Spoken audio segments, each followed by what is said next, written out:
Yeah, you all mentioned the 33,000 that are on strike across the country, and we know here dozens of members walked out at this site and at the Swartz Creek site just a few weeks ago. And as someone who has been here since the first day, I can tell you that there are just as many people out here from day one, if not more. But this is just minimum damage compared to what some of the other cars look like here. Take a look at this Equinox.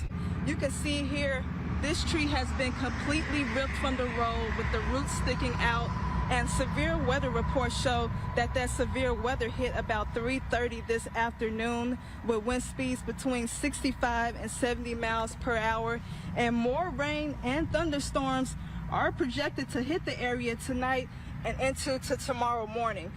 That meeting just wrapped, and well, residents were in for a surprise when they showed up for tonight's meeting just to find out that it was actually just an open house. And I have here with me some of the volunteers for tonight's event to tell us a little bit more about that event. Rain, sun, or smoke, the Bay City Firework Festival is still a go. Woo! And the Art Museum also has an art studio full of supplies where you and your family can come make new creations.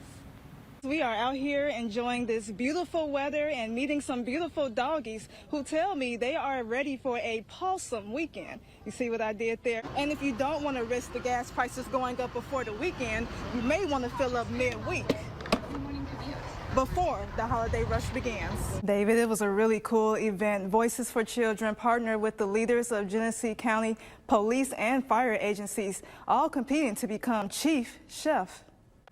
Yeah, guys, this just came down this afternoon from Attorney General Dana Nessel's office. The Michigan Supreme Court says it will not hear the state appeals against former Governor Rick Snyder. A key part of the project's process is using community engagement, both young and old, to develop a plan to tackle racist policies and procedures that directly impact residents of color here in Genesee County.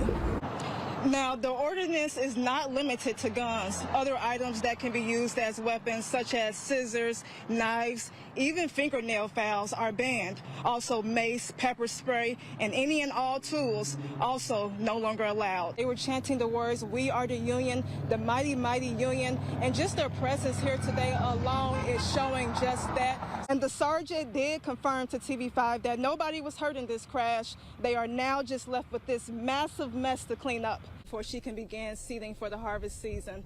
Reporting live in this now beautiful weather, Lanita Brooks, WNEM TV5. It was here at Bay City Comfort Care the day after Easter last year where Barbara Baranowski choked on her food and died. They said that we found your mom unresponsive at the dinner table and that we tried to do everything we could. They said they did CPR for an hour and a half and that she didn't make it. It was April 18th, 2022. Kristen Greenleaf says she was looking forward to spending the day with her mom, celebrating Easter a day late due to her work schedule.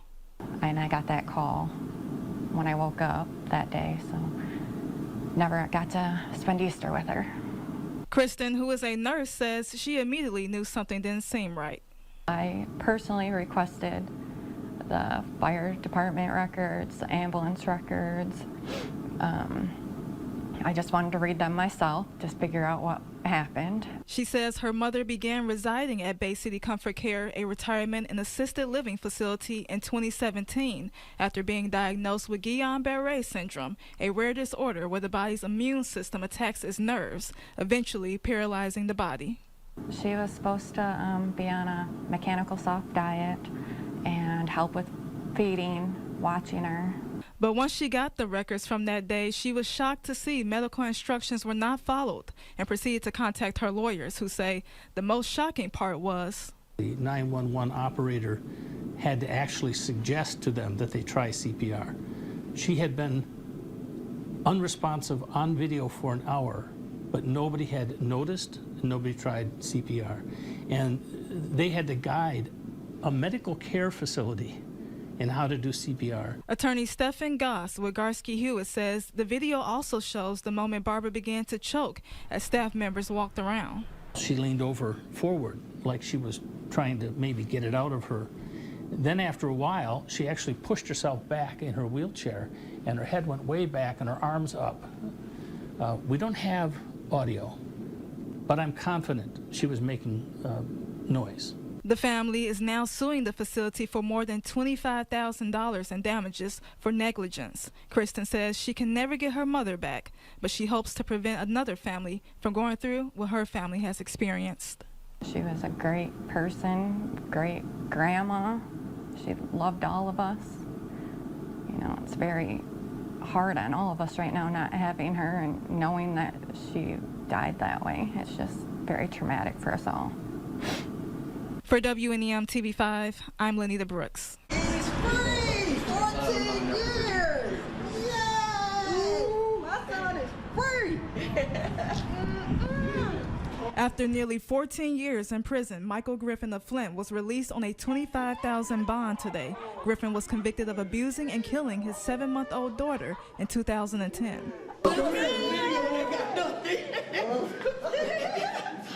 I'm still trying to process it. I'm gonna be honest with you, I'm still trying to process it, but it feels great. It feels great. It's been a long journey. It's been a long journey, man. But I'm here, my family here, my attorney here. It's time. Attorney Mike Morris and the Michigan Innocence Clinic fought for Griffin's freedom, claiming he received ineffective counsel during their original trial. While the state has 7 doctors testify against Griffin, his trial counsel at the time did not retain an expert to consult or testify in his defense. Took a little bit of doing today, but we got everything sorted out with the Genesee County Sheriff's Office and MDOC. However, there is potential for another trial. Next is the prosecutors got to make up their mind on if they're willing to try the case. There's issues that they know about, and we've talked about them with, and we're going to try to get them to do the right thing and dismiss it. But if they're not willing to do that, we'll do what we got to do. Griffin's mom says though they missed out on a lot of time together, they look forward to life ahead. It's been hard, but God has been with us. God has got us through this. As for Griffin, he says he looks forward to making new memories with his loved ones and Eating and being with my family and being with the family. I've been away too long. I just want to eat. Just want to eat. That's it. Nothing else. in Flint for WNEM TV5, I'm Lenita Brooks. This is where they found the body of 15-year-old Cortez Hampton. His body was found in the basement of this abandoned house. His mother is now pleading for justice. He was working for my husband's boss, making money the right way, doing good things. Excited to be in school this year, the 11th grade. He's very smart. Amanda Walker talking through tears as she reminisces on her son's final days. It's been 3 months since his passing, but his mother tells me every day she wakes up to this reality is a nightmare. How do you be happy and present for your other children when you're in such despair and debilitated over the loss of another? It happened the morning of July 7th at an abandoned house in the 2000 block of South Jefferson. Officers from the Saginaw Police Department were called to the scene just before 10 that morning when they found Cortez Hampton suffering from at least one gunshot wound that took his life. Ms. Walker believes this was premeditated and done by people he called his friends. My son left with them thinking he was going to a party.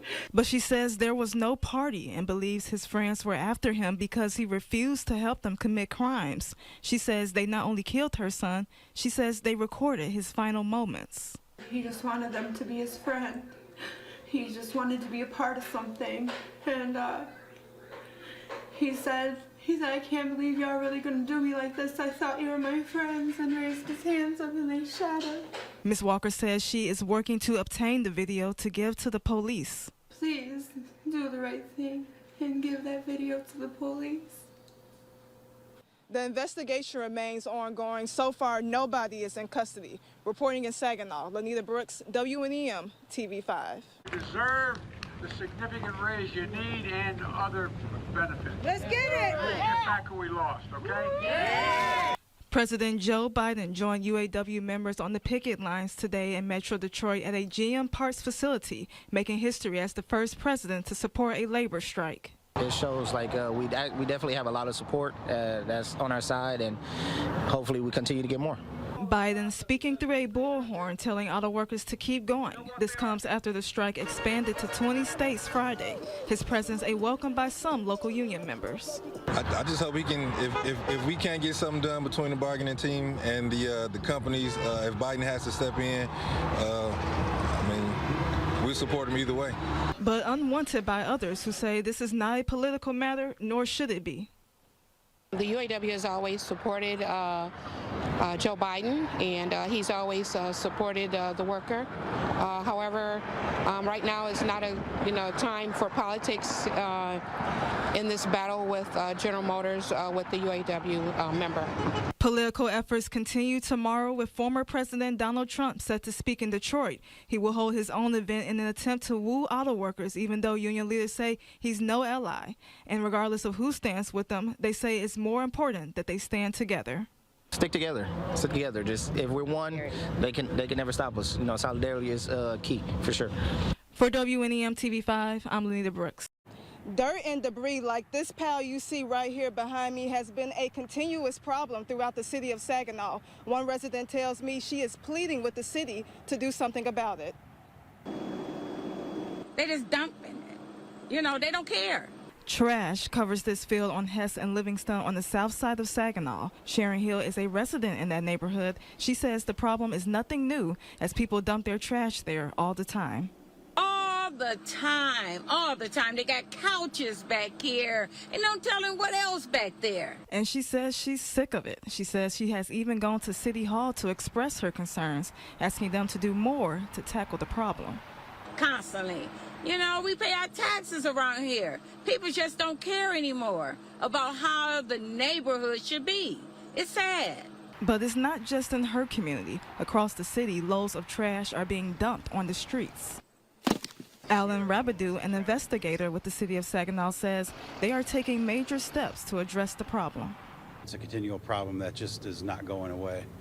So that's why the city council hired me to combat that issue. And that comes with a new tool.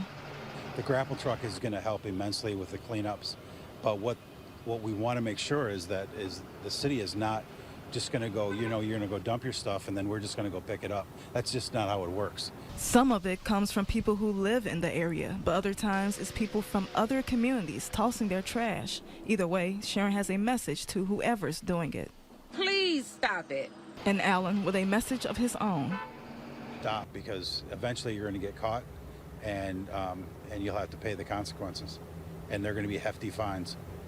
Alan tells me that anyone who notices this problem in their neighborhood should contact the city immediately. Reporting in Saginaw, Lenita Brooks, WNEM TV5. Lair's Pharmacy. Today is the last day Cindy Resler will say those words. Oh, it's very emotional. I'm already a wreck. Layers Pharmacy sits on the corner of South Farragut Street and Columbus Avenue. It has been a staple in Bay City for more than 120 years, but this year will be the last.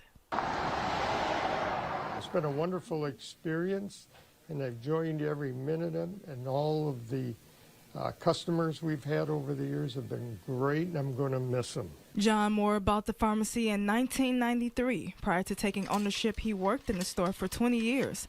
As he reflects on the past 50 years, he says it's not the business he'll miss most, but the people. The personal experience of meeting with your patients face to face. You can talk to them and give them advice, and they ask you questions, and you try to answer their questions and steer them the right way on everything.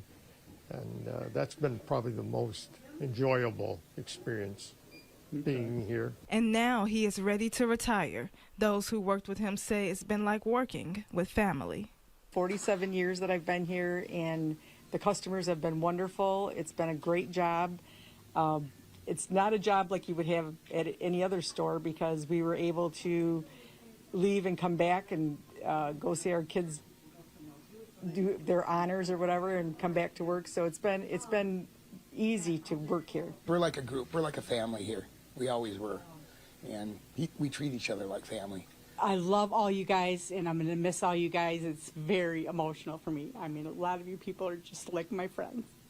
and I thank you for coming to our business. As for John, he says he will cherish the many memories made at the Little Corner Drugstore for years to come. All my great memories here, I'll have to try and remember them in my future years after retirement. So. In Bay City, Lanita Brooks, WNEM TV5.